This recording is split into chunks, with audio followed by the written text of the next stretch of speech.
The king and queen of Siam had many daughters, and the queen said that it confused her to have to remember so many names. One day the king decided to call them January, February, March, till he came to the youngest, whom he called September. The king of Siam had a peculiar habit. Instead of receiving gifts on his birthday, he gave them. One year on his birthday, not having anything else handy, he gave each of his daughters a green parrot in a golden cage, and they spent an hour every day in teaching them to talk.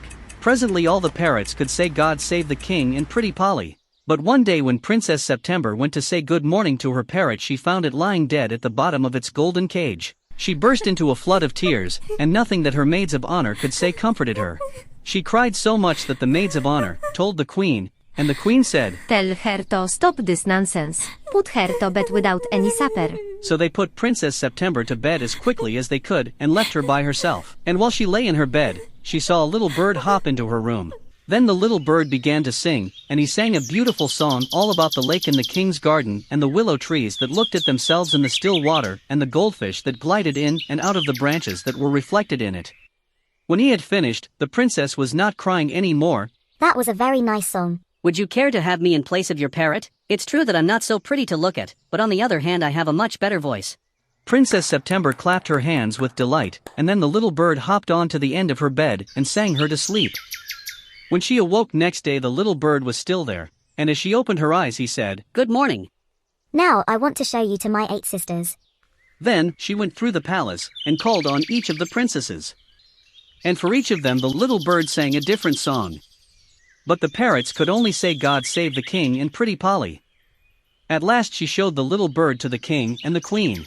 They were surprised and delighted. "I knew I was right to send you to bed without any supper. This bird sings much better than the parrots. I should have thought you got quite tired of hearing people say, God save the king. I can't think why those girls wanted to teach their parrots to say it too." The sentiment is admirable, and I never mind how often I hear it. But I do get tired of hearing those parrots say Pretty Polly. But they say it in 7 different languages. I dare say they do, but it reminds me too much of my counselors. They say the same thing in 7 different ways and it never means anything in any way they say it. The princesses were vexed at this, and the parrots looked very glum indeed. But Princess September ran through all the rooms of the palace, singing like a lark, while the little bird flew round and round her singing like a nightingale. Things went on like this for several days, and then the 8 princesses put their heads together. My poor September, we are sorry for the death of your beautiful parrot. It must be dreadful for you not to have a pet bird as we have. So we have all put our pocket money together, and we are going to buy you a lovely green and yellow parrot. Thank you for nothing. I have a pet bird which sings the most charming songs to me, and I don't know what on earth I should do with a green and yellow parrot. Well, my dear, it's absurd to talk of your bird when the little fellow flies in and out just as he likes. Do you mind our asking where your bird is now? He has gone to pay a visit to his father-in-law. And what makes you think he'll come back? He always does come back. Well, my dear, if you'll take our advice you won't run any risks like that. If he comes back, and mind you, if he does, you'll be lucky. Pop him into the cage and keep him there. That's the only way you can be sure of him. But I like to have him fly about the room. Safety first. They got up and walked out of the room, shaking their heads, and they left September very uneasy. It seemed to Princess September that her little bird had been away a long time. Something might have happened to him. What with hawks and with snares, you never knew what trouble he might get into. Besides, he might forget her, or he might take a fancy to somebody else. That would be dreadful. She wished he were safely back again. Suddenly September heard a tweet just behind her ear. I wondered what on earth had become of you. I thought you'd wonder that. The fact is I very nearly didn't come back tonight at all. My father-in-law was giving a party and they all wanted me to stay, but I thought you'd be anxious. September felt her heart go thump against her chest, and she made up her mind to take no more risks. She carried him over to the cage, popped him in, and shut the door on him that for a moment he could think of nothing to say. But in a moment or two he hopped up to the ivory perch and said, "What is the joke?" There's no joke, but some of Mama's cats are prowling about tonight, and I think you're much safer in there. Well, just for this once I don't mind. so long as you let me out in the morning. He ate a very good supper, and then began to sing. But in the middle of his song he stopped. I don't know what is the matter with me, but I don't feel like singing tonight. Very well, go to sleep instead. But when the dawn broke she was awakened by the little bird calling her at the top of his voice. Wake up, wake up. Open the door of this cage, and let me out. I want to have a good fly while the dew is still on the ground. You are much better off where you are. Let me out. And he tried to slip through the bars of the cage, but of course couldn't, and he beat against the door, but of course he couldn't open it. Then the 8 princesses came in and looked at him. My dear, you are very wise to take our advice. He will soon get used to the cage. And in a few days, he will quite forget that he had ever been free.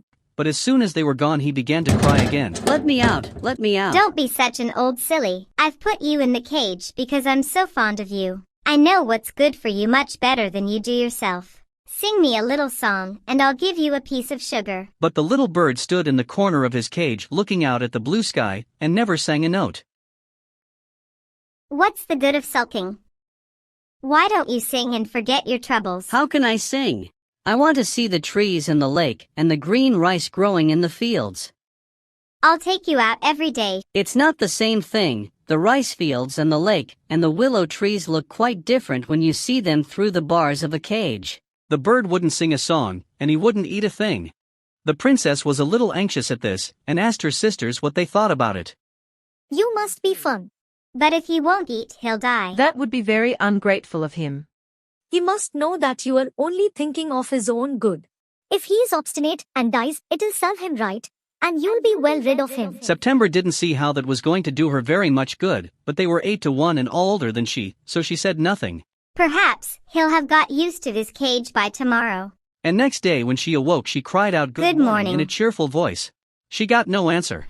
She gave a startled cry, for there the little bird lay at the bottom on his side, with his eyes closed, and he looked as if he were dead. She opened the door and putting her hand and lifted him out. She gave a sob of relief, for she felt that his little heart was beating still. Wake up, little bird. She began to cry and her tears fell on the little bird. He opened his eyes and saw that the bars of the cage were no longer around him. I cannot sing unless I'm free, and if I cannot sing I die. Then take your freedom. I shut you in a golden cage because I loved you and wanted to have you all to myself. But I never knew it would kill you. I love you enough to let you be happy in your own way. He shook himself a little. Come and go as you will, little bird. I will never put you in a cage anymore. I will come because I love you, little princess, and I will sing you the loveliest songs I know. I shall go far away, but I shall always come back and I shall never forget you.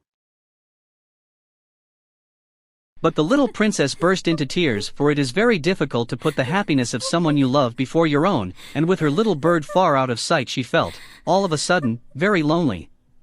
When her sisters knew what had happened they mocked her, and said that the little bird would never return. But he did, at last. And he sang her the beautiful songs he had learned while he was flying up and down the fair places of the world. September kept her window open day and night so that the little bird might come into her room whenever he felt inclined, and this was very good for her. So she grew extremely beautiful. And when she was old enough she married the king of Cambodia and was carried on a white elephant all the way to the city in which the king lived.